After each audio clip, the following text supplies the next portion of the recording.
Hello, I'm Jodie from Tales of Cloth, and today we're making the Hummingbird Block from the Red Sky Night Quilt.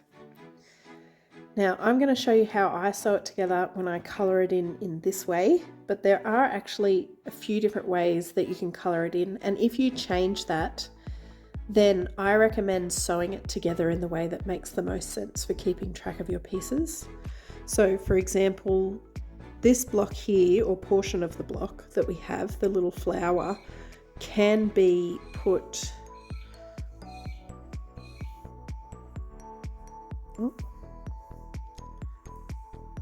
in the middle here. This is the same layout but with just different colouring. So if you were to replace this and make this a centre block,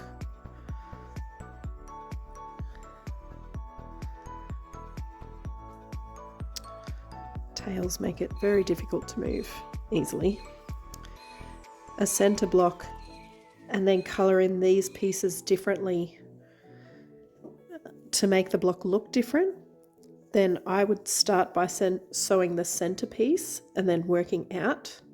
But because I'm sewing mine like the label and the pattern, I'm going to sew it together in the way that I'm about to show you. So the first thing I'm going to do is take a kite and an 8-point diamond and sew them next to each other, and I'm going to repeat that for the whole block. And so I need to make really sure that I always have the kite on the same side of the diamond. So if I sew one together like this, then it's not going to fit in. So it doesn't matter which way you do it, but I'm always going to sew them together like this, place them right sides together,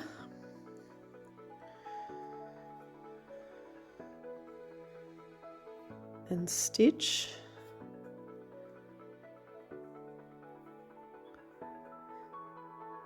And because of the layout that I have here, I can just repeat that over and over until I have all of my pieces in pairs.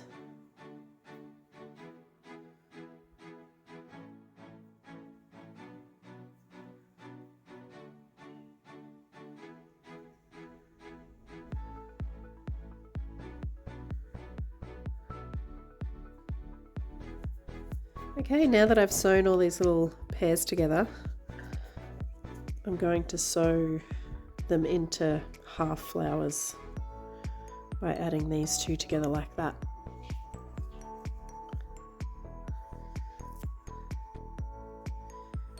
And to make sure I get a straight line at the bottom, I don't just line up this point here, but I line it up all the way around.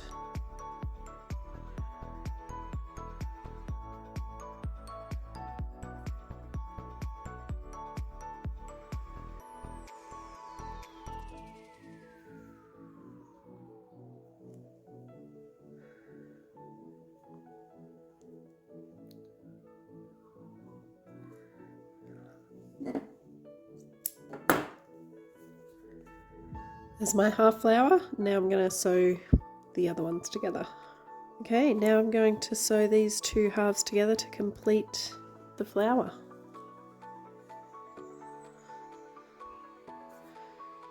I like to center it in the middle first before lining up the sides to make sure I get a nice point there.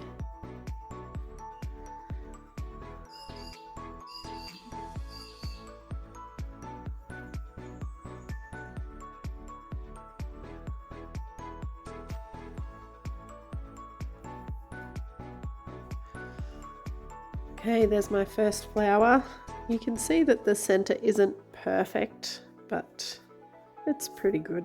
We're gonna be okay with that and sew the next three.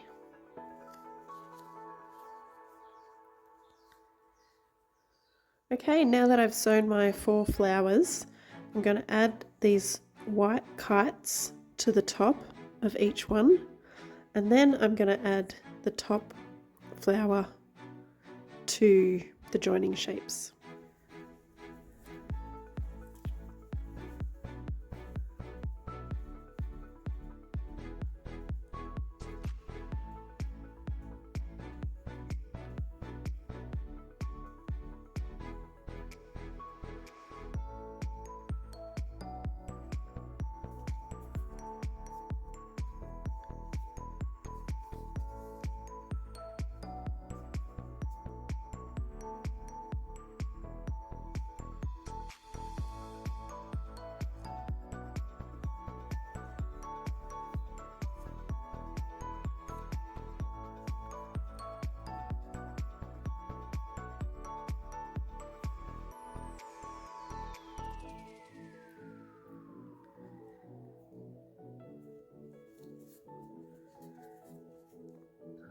Okay, I'm going to leave that thread intact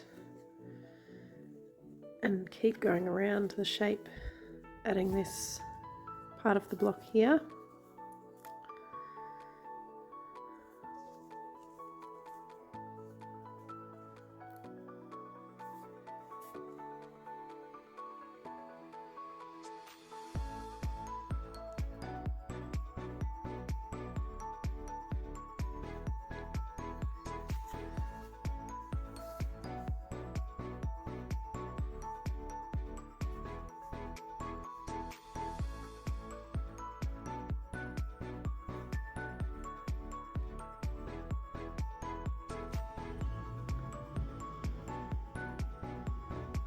Okay, now we're just going to sew these kites into the edge here and then sew up on this side to join these two halves.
Isn't it looking beautiful? We're going to add the little kites around the outside next, and because I've already got the thread coming out of the end of the seam there, I'm just going to make my way from here rather than snipping the thread.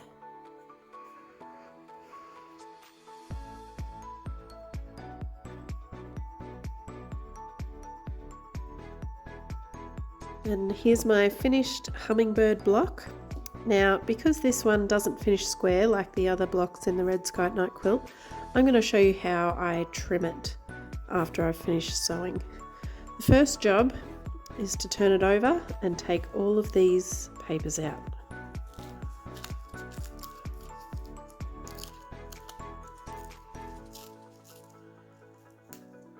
Okay, I've taken all my papers out and now I'm going to take it over to the iron and press it. I'm going to press all of the inside pieces so that their seams are lying back flat in place, and all of the outside edges out flat so that we can create some seam allowance to sew it into the quilt. Okay, here's my freshly pressed block. Now, if you end up with some pieces on the edge that where the folds are stitched in, this part here I've sewn through the fold, through the seam on the other side as well. So I've just pulled it out as much as I can. Our stitching line will be along here, so it's still going to pick up that bit of fabric even though it's not out flat, as would be ideal. And that's really common. So if that happens to you, just pull the seams out as much as you can and press it flat. And then we're going to trim it 1/4 inch from the furthest points along the outside. Often my patterns say 1/4 inch from where the papers were, and that's a handy guide. But for blocks like this where the papers go beyond the edge of the seam line, you need to find the most complete pieces that line up along the edge and cut 1/4 inch from those.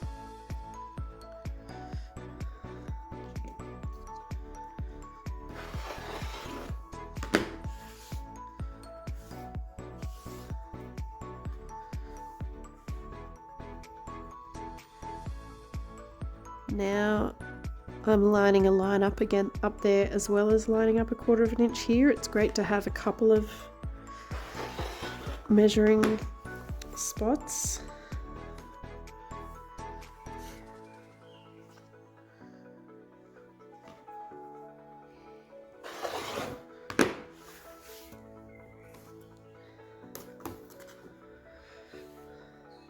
And that's how I trim my block ready to be machine sewn into a quilt. And you can follow that with any of the blocks in the Red Sky at Night pattern, even though the edges of the other ones are straight. Thanks for watching this video on how to EPP the Hummingbird quilt block. You can find all of my English paper piecing tutorials on my YouTube channel, and the Red Sky at Night quilt pattern at www.talesofcloth.com.